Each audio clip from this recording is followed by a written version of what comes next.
Hi everyone! I made this cake with daffodils with the help of artificial intelligence, or AI.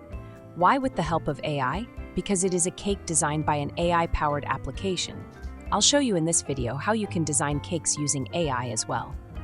Out of all the cake designs with daffodils I made, this one was among my favorites and the most liked on social media. I designed and shared lots of daffodil-inspired cakes.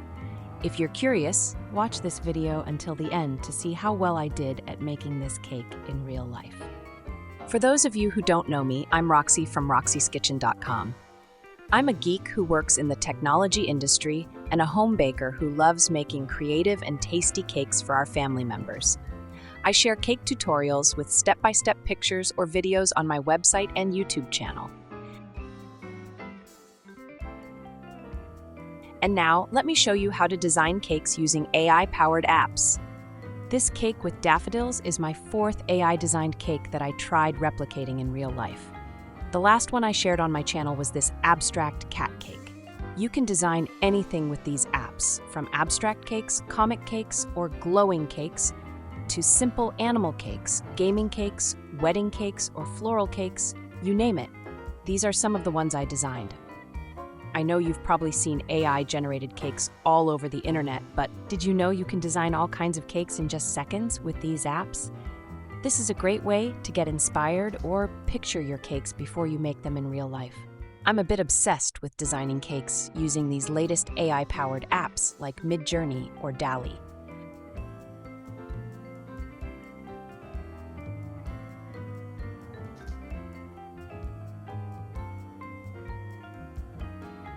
So let's see how I made this cake with daffodils from start to finish and how it turned out. I started by using MidJourney to design the cake. You can create an account with MidJourney, but you have to access it through Discord. MidJourney is beta testing a feature to allow users to create images directly on their website. In the meantime, you need Discord.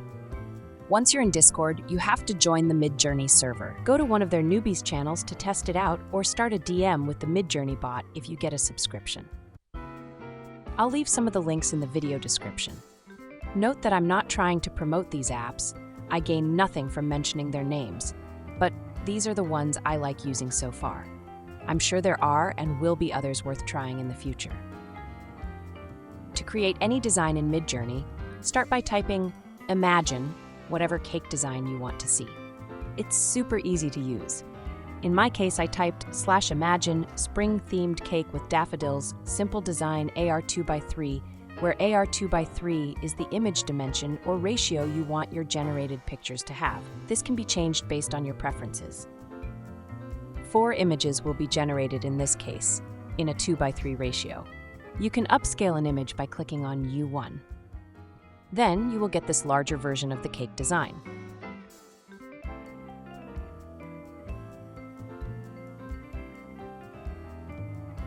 You can literally generate thousands of creative cake designs in no time. Just let your imagination go wild. Now back to making our cake with daffodils in real life. Everything in this video is homemade. So I made an 18 centimeter or 7-inch moist vanilla cake filled with raspberry cream cheese, buttercream, and candied strawberries. You can find the ingredients and recipes in the video description. The cake had 3 layers of vanilla cake and 2 layers of the raspberry cream cheese buttercream filling.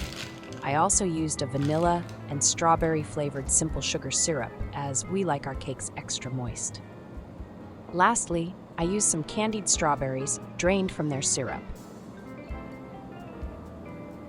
Spread a bit of filling on the cake drum, place a vanilla cake layer on top, and moist it with the sugar syrup.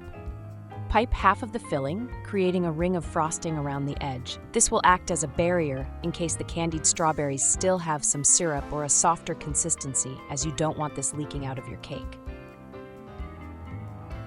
Repeat these steps for the next layer, then place the third cake layer on top. Note that a taller cake would have matched my AI cake design better, and you will see why later in the video. So, I recommend using a 4 or 5 layer cake like I made for my abstract cat cake if you're attempting to recreate the exact look of the AI design. I made some white chocolate ganache out of 250 grams of whipping cream and 750 grams of white chocolate. I coated the cake in a thin layer of ganache, then refrigerated it and applied another layer.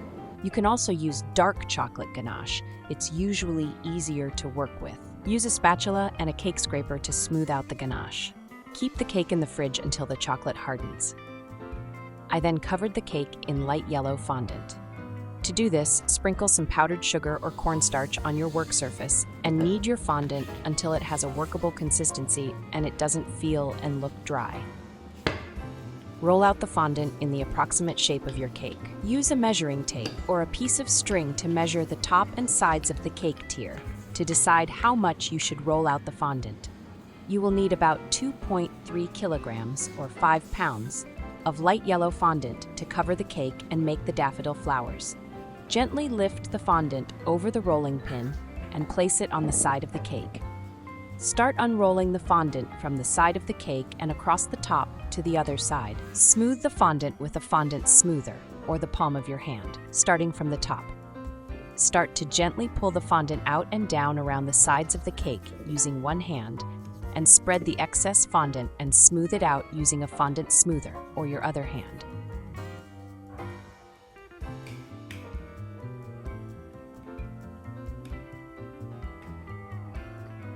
Trim the edges at the bottom using a sharp knife or cutter.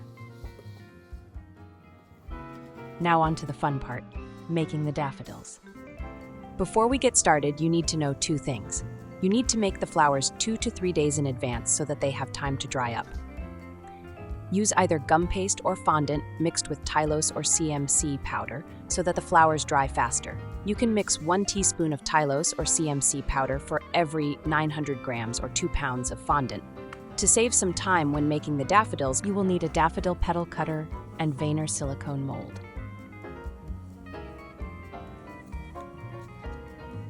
I also had a separate cutter and silicone mold for the daffodil flower center called a corona or cup.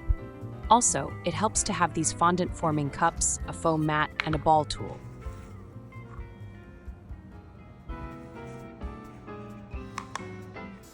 A small brush and water or edible glue will be used to attach the different parts together. I mixed yellow and a bit of red fondant to make this orange color. You can also use food coloring. Make the daffodils corona first. Knead your fondant until it has a workable consistency and it doesn't feel and look dry. Roll out the fondant. Use the cutter to make one of these shapes. Use the ball tool and the foam mat to thin out the wider edge a bit. Create a cone and glue the edges together using a bit of water.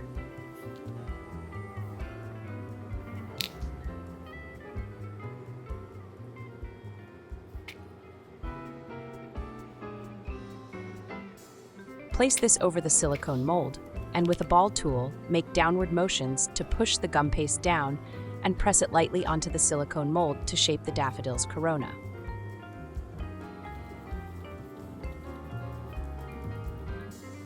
Set it aside so it dries out a bit while you make the petals. Knead yellow fondant and roll it out thinly.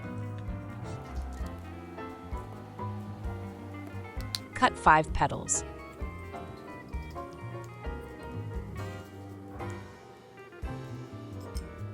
Place a petal in between these 2 silicone molds and lightly press on them.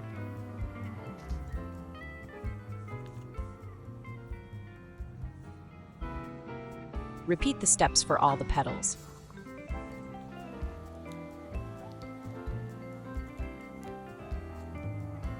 Place the petals on the forming cup, slightly overlapping them. Use water as glue to attach them to one another.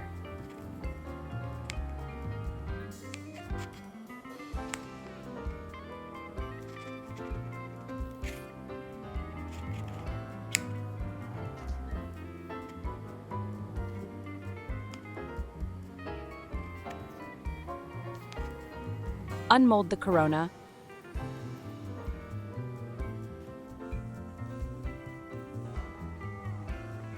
Brush some water in the center of the petals and attach the corona by lightly pressing on it. You can use the round ball tool to press right in the center.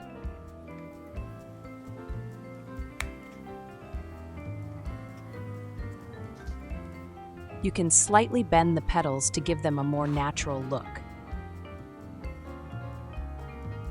It's easier if you shape the petals before placing the corona on top.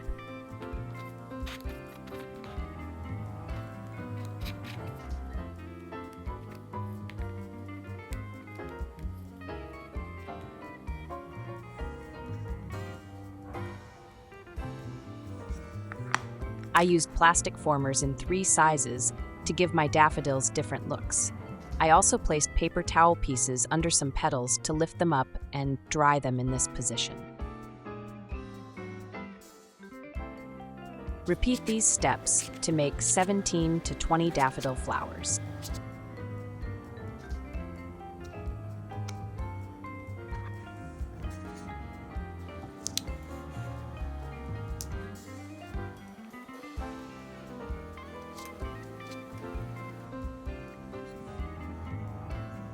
If you're in the mood for taking your flowers to the next level, add some stamens in the middle. Make a hole in the center of each flower using a floral wire. The plastic formers have a hole in the middle to help with that. Pass the stamens, which are taped together through the middle of the flower.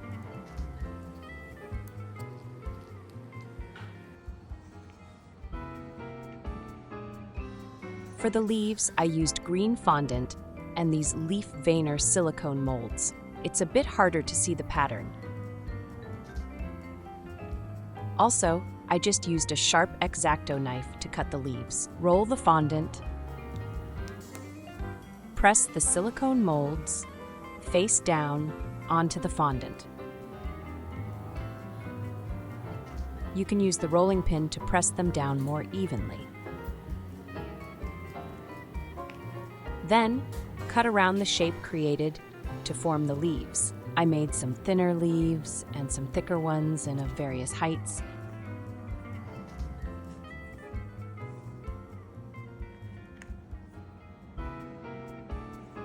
I only made a few ahead of time, the ones that I wanted to shape in more detail and bend more drastically so that they have some time to dry out.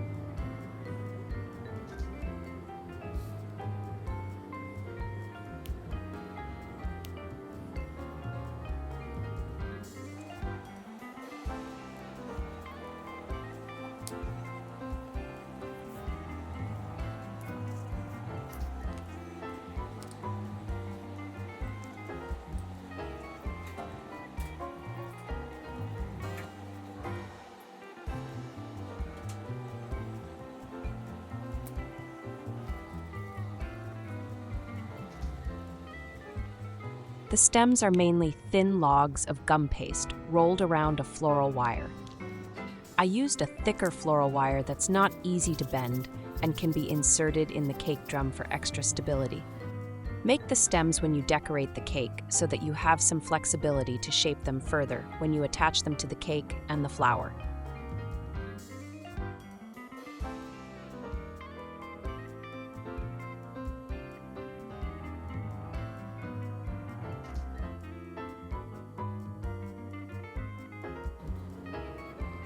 The flower should later on be glued to the top part of the stem using edible glue. Now, let's start placing all the gum paste daffodils onto the cake. Start by inserting the floral wire of the stem into the cake board. It's easier if you first make a hole using a floral wire and then you insert your stem in. Brush edible glue on the stem to attach it to the cake, and on the bottom of the flower and the petals to attach these to the cake, as well as the top part of the stem.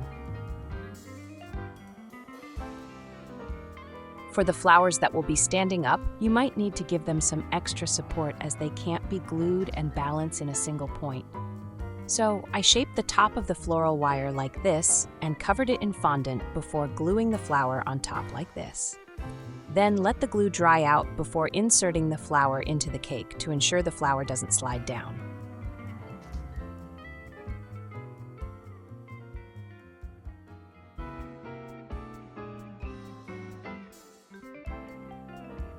For the flowers at the back, you can even create the stems thicker to create extra support, and then cover most of the thick stem by gluing leaves on top.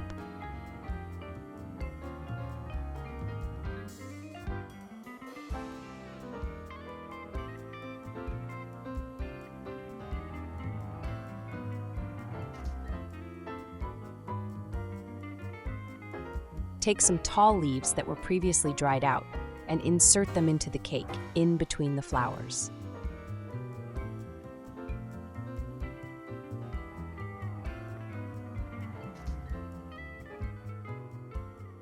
And voila, the cake with daffodils is all done. And here it is during the daylight among other flowers in my garden where it belongs. So how did I do? What do you think? Is it close enough to the original design? My silicone molds were bigger, so the daffodils are larger than in the original design. But I do like that you can see the detailed lines and veins on the petals better. It was super delicious as well. If you've made it this far, thank you so much for watching. Please subscribe to my YouTube channel if you want to see more videos like this one.